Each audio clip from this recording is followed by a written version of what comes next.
Back to my channel RDC tips. Thumbnail से आपको पता चल गया होगा कि आज के वीडियो में हम थर्मोकोल का यूज करके मार्केट जैसी वुडन फ्रेम बनाने वाले हैं। फ्रेम ना मैंने अमेजोन पे देखी थी, लेकिन मुझे अपने वॉल पे कोई नेल्स या हुक ऐसा नहीं करना था, तो मैंने सोचा क्यों ना इसे घर पे ट्राई किया जाए। और इस फ्रेम की खास बात ये है कि ये दिखने में तो बिल्कुल वुडन जैसी लगेगी, लेकिन ये बहुत ही लाइट वेट होने वाली है और आपको इसमें नेल्स हुक वगैरह ये सब फिट करने की जरूरत नहीं है। आप इसमें फोटो भी चेंज कर सकते हैं और इसमें कोई कांच के टूटने का डर भी नहीं रहेगा हमें। सो चलिए अब जल्दी से वीडियो को शुरू करते हैं। यहाँ पे मेरे पास थर्मोकोल का एक छोटा टुकड़ा है और एक उससे थोड़ी बड़ी शीट है। मैं यहाँ पे 2 फ्रेम बनाने वाली हूँ, तो उसके हिसाब से मुझे 4 पीसेस चाहिए। तो उसके लिए सबसे पहले मैं ये छोटा पीस ले रही हूँ, इसके वेस्ट पार्ट को हटा के स्क्वायर शेप दे रही हूँ और इसी का मेजर लेके इस बड़ी शीट को 3 हिस्सों में कट कर रही हूँ। अगर आपको सिर्फ एक ही फ्रेम चाहिए तो उसके लिए आपको सिर्फ 2 ही पीस की जरूरत पड़ेगी। आप यहाँ अपने हिसाब से साइज कट कर सकते हैं।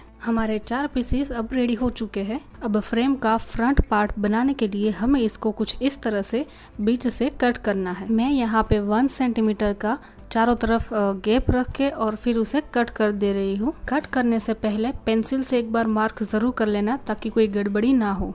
हमारी दोनों फ्रेम का फ्रंट पार्ट रेडी हो चुका है। बैक पार्ट हमें कट करने की ज़रूरत नहीं है, उसको जैसे है वैसे ही रखना है। और आप फोटो फ्रेम बनाए और उसमें मिरर ना हो, ऐसा तो हो ही नहीं सकता।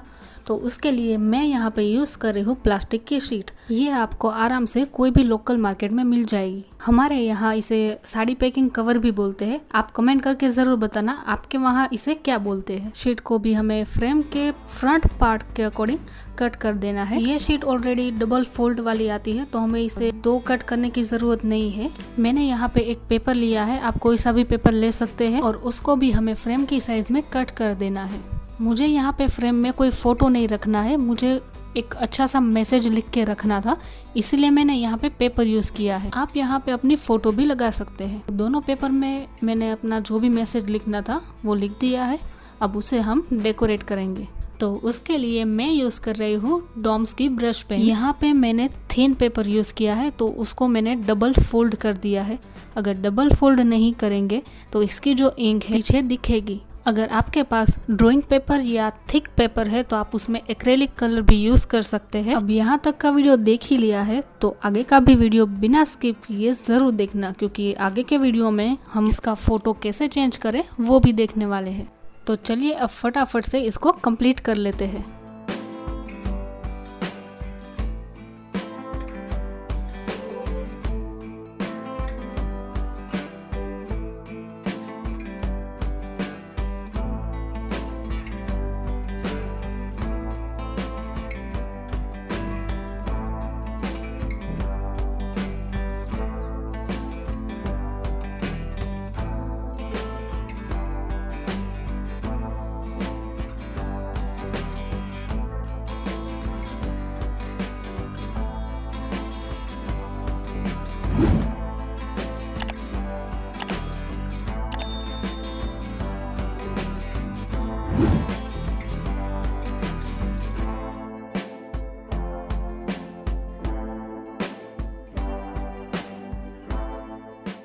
तो फाइनली हमारे दोनों पेज का डेकोरेशन कंप्लीट हो चुका है और अब जल्दी से हम फ्रेम को भी डेकोरेट कर लेते हैं। फ्रेम को वुडन टच देने के लिए मैं यहाँ पे यूज कर रही हूँ वॉलपेपर शीट का। ये चारों पीसेस को हमें वॉलपेपर शीट से कवर कर देना है। इसके बाद हमने जो प्लास्टिक शीट को कट किया था उसको यहाँ पे फेविकोल से अटैच कर देना है। और अभी हमें फ्रेम का क्लोजर बनाना है, तो उसके लिए मैं यहाँ पे वायर का यूज कर रही हूँ। मेरे पास थिन वायर था तो उसको मैंने डबल फोल्ड कर दिया है और उसके बाद मैं कुछ इस तरह से उसको शेप दे रही हूँ। आपको एक स्टिक की मदद से राउंड राउंड करना है और दोनों एंड्स को अलग रखना है, तो इस तरह से आपका स्क्रू रेडी हो जाएगा। अब इसको आपको फ्रेम के फ्रंट पार्ट में कुछ इस तरह से अटैच करना है और ग्लू की मदद से करना है ताकि ये थोड़ा मजबूत बने। तो इस तरह से सेम हमें नीचे की साइड में भी करना है। अब फ्रेम की हमें बैक साइड को लेना है और कुछ इस तरह से निशान कर देना है और वापस से यहाँ पे हमें वायर की जरूरत पड़ेगी और कुछ इस तरह से इसके अंदर हमें अटैच कर देना है। भी हमें यहाँ पे फ्रेम का ओपनिंग बनाना है, तो उसके लिए भी मैंने पहले जैसे स्क्रू बनाया है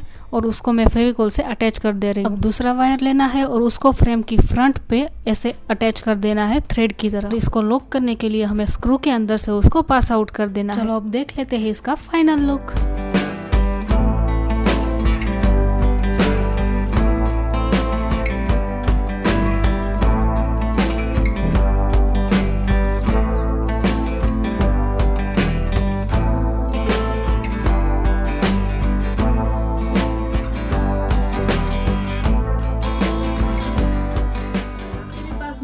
कुछ ना कुछ वेस्ट चीज़ें इधर उधर पड़ी रहती है, तो मुझे कमेंट करके ज़रूर बताना। उस चीज़ का हम कुछ ना कुछ आइडिया जुगाड़ लगाएंगे, साथ में उसका बहुत ही अच्छा सा यूज़ करने की कोशिश करेंगे। और आज का वीडियो अगर आपको अच्छा लगा है तो वीडियो को लाइक कर देना, शेयर करना, ताकि मेरे जैसे जो भी क्राफ्ट लवर है उन तक ये वीडियो जरूर पहुंचे। अभी तक चैनल को सब्सक्राइब नहीं किया है तो चैनल को सब्सक्राइब कर देना। मिलते हैं नेक्स्ट वीडियो में, तब तक के लिए बाय बाय।